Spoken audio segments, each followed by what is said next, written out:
Hey guys, it's Christmas time. I hope y'all are as excited about the holiday season as I am. I think this is going to be the best Christmas ever, ever.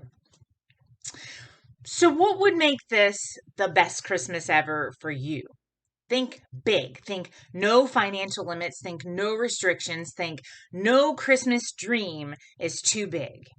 Maybe for you, like me, it would be unlimited hot chocolate and all the cookies and all the candy and all the sweets and all the cakes at every party and all the things. That'd be my big Christmas wish. Or maybe for you, it's all of your family singing around the Christmas tree. Or maybe it's you sitting all by yourself quiet in your room because you're really tired of being around all the people. Maybe it's getting a whole bunch of little presents, or maybe it's getting one gigantic big present. Whatever it is, we all have our own ideas of what would make this our best Christmas ever. But realistically, a lot of the stuff on our Christmas dream list just might not happen this year. But it's fun to imagine, isn't it? It's fun to think about what we'd do if we had complete and total control to make this the best Christmas ever. But obviously, we don't have complete control of the way things work at Christmas or otherwise because we're not God. If any of us actually were God, we'd probably, you guys especially, y'all would probably make some crazy things happen. I can almost guarantee y'all would make homework go away forever. That's a thing. Or maybe you'd take all the cavities out of eating candy. Or maybe you'd score a victory for your team every single time. Or maybe you'd make certain that all grandparents and pets live forever. How amazing would that be? The reason I think it's so easy for us to come up with a list of things we do or not do if we were God is because we all have this idea of what we think God does or doesn't do. We have an idea how this whole faith thing works, and usually it falls into one of two categories: good or bad. In other words, we think God will do something for us if we're good, or he'll do something to us if we're bad. If we're good, like we go to church, we read our Bibles, we treat others well, then we think God will do good things for us. The more good stuff we do, the more good stuff God will do for us in return. We tend to think that way sometimes, don't we? It's almost like we think of God as like a gumball or a vending machine. Maybe you guys have never used a gumball machine or didn't grow up using vending machines like the rest of your youth leaders did. So let me explain. When I was a kid, when I was in school, high school even, the vending machine was the main source of snacks everywhere. That was the main source of snacks at school, at hotels, at bowling alleys, at skating rinks, at all the places. We would find coins in the couch or in the seats of the car or in the cup holder in the car, digging there where mom had been throwing some change. And we'd head straight to the big giver of Doritos, Snickers, and any other processed snack of our choosing, right? All we had to do was put the coins in, press the right button, and be rewarded with our snack. It was amazing. Honestly, though, I think a lot of us approach God in the same way. We come to Him with our payment. We go to church, we do daily devotionals, we're nice to the new kids, and we say our prayers before bed. And because we did all that good stuff, we expect to get something back from Him. We think God rewards our good choices and behavior. And that's what we tend to think sometimes that faith is all about. On the flip side, we think if we do something bad, God will be mad at us. Just like He rewards us for the good things we do, we assume He's going to take away or punish or distance Himself from us for the bad things we do. In this way, we treat God like an angry adult. We think He's just watching and waiting to catch us breaking His rules. And when He does, He'll definitely punish us. But can I tell y'all something? Neither of these things really represent who God is or the way our faith works. Because these ideas of the way God works, they're all about our behavior. In other words, We tend to think our relationship with God is based on our own behavior. And honestly, I can understand why. It's how so many relationships in our lives do work. When you do your chores at home, you get an allowance. But when you blow off your chores on purpose, you get grounded. When you do something kind for a friend, they include you in more group hangouts. But when you do something mean, they start leaving you out on purpose. When you do well on your assignments, your teacher gives you an A. But when you bomb it, you walk away with an F. So it makes sense that we would think the same is true for our relationship with God, or at least kind of put it into those parameters. We think God came to help us or hurt us, and that's pretty much it. I don't know about y'all, but that doesn't feel like much of anything to celebrate at Christmas. A God who is either for us or against us, depending on how we act? That doesn't sound like the makings of my best Christmas ever. So, what if there was more to it? What if our relationship with God was different than any other relationships? What if God sent his son Jesus for more? I want to take a look at the Gospel of Matthew. Matthew lived and walked beside Jesus while he was on earth. So basically, we're learning here from a guy who actually knew Jesus in person, which I think is a really good place to learn from. To start his book, Matthew gave us a pretty interesting look into how Jesus came into the world. Maybe you've heard the story, or maybe it's brand new to you today. Either way, listen up, because this is an epic story.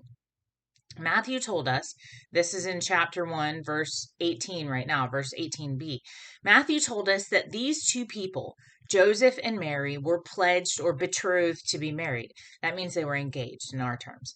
During their engagement, an angel came to Mary to tell her that she was pregnant, and the child that she was carrying was Jesus, the Savior of the world. Y'all flip out when you can't win your Minecraft game. Imagine Mary at about your age and she's getting this information. It's pretty crazy, huh? So this is especially crazy because Mary was a virgin, right? That means that she and Joseph had not done anything that could result in making a baby. And on top of that, to be pregnant and not married during this time was a really, really big deal. That was a cultural no-no. You did not do that kind of thing.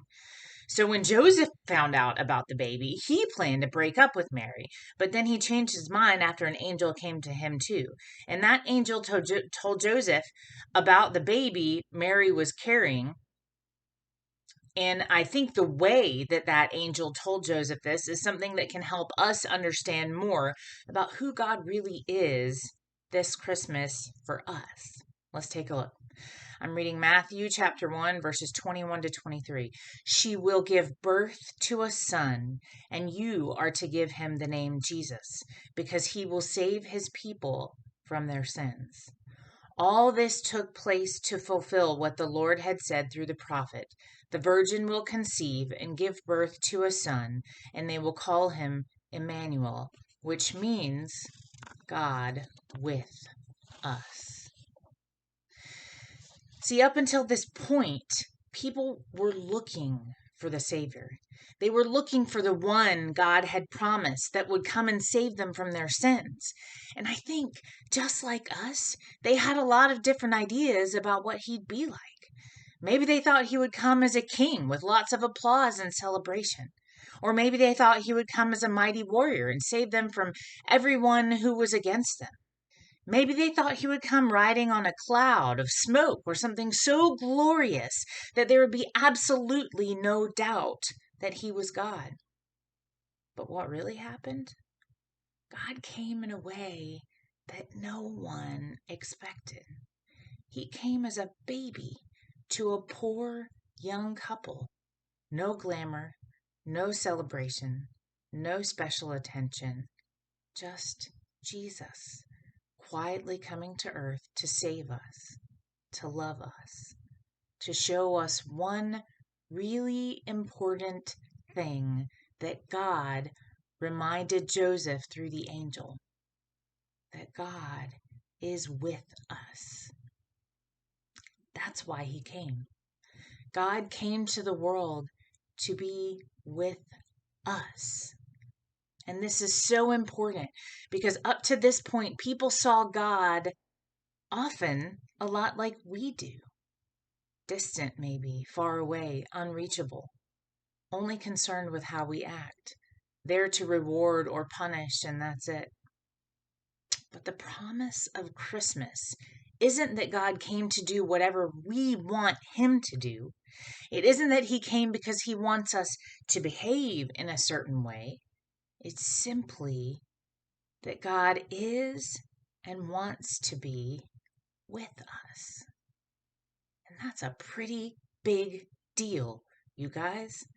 I think we've all come to understand what it means to be with someone in a different way this year. When COVID-19 began and we couldn't be with each other, I don't know about y'all, but it made me realize just how important connection really is. It made me appreciate how important it is to be with other people. That's what God does for us. He's with us. Whether you believe in Him or not, He's with you. Whether you're doing everything right or getting everything wrong, He's with you. God is with us. God came to be with us, and God is still with us. And that is what makes this the best Christmas ever. So, what does this actually mean for you? I think it comes down to three things. One, remember that God is with you. Start with this.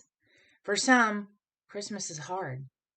It's anything but merry and bright. It's important to know that God is with you in it. He chose to be with you. He's with you when your family is fighting. He's with you when you're bored at home on Christmas break. He's with you when you're having virtual school problems. He's with you when you're having fun at the ugly sweater party or at the youth party. He's with you when you're feeling disappointed. God is with you in all those moments. And that is worth remembering this year. 2, spend time with God. In all this Christmas craziness, make time to spend with God. Read the Bible, pray, listen to music, journal your prayers or thoughts, whatever it is that puts you in communion with God. Separate yourself for even a few minutes a day to spend time with God. After all, that's why He came, to be with you. 3, final thing, spend time with other people, y'all. God created us to be with other people. All around you, there are people who need you, people who need God. Maybe it's your family, maybe it's your friends, maybe a neighbor or a classmate. I don't know. Maybe it's even spending time with people in our youth group. Well, whoever it is for you, make an effort to slow down and be with those people too. Share some of this season with them and help make their Christmas the best Christmas ever also. Remember, Emmanuel, God is with us. And this Christmas, I think that is the best news.